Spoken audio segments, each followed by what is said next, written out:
adalah Ibu mencabut surat damai dan disebut tidak membaca isi surat sama sekali.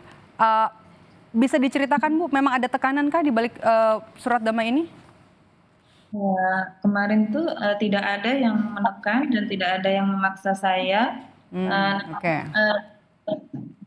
Ya, namun di balik itu semua batin saya yang tertekan. Oke. Kuasa hukum Ibu Supriyani, Mas Andre, apa kemudian langkah hukum selanjutnya setelah somasi dari Bupati ini?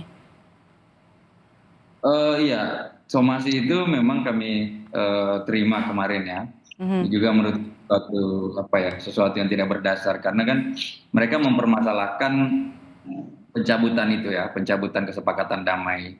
Jadi Ibu Supriyani memang pada saat itu merasakan kondisi yang tertekan ya dan terpaksa karena memang pada saat itu banyak pejabat-pejabat yang hadir dan kesemuanya itu sepertinya mengarahkan supaya Ibu Supriyani berdamai dan menghentikan semua proses hukum yang sementara berjalan.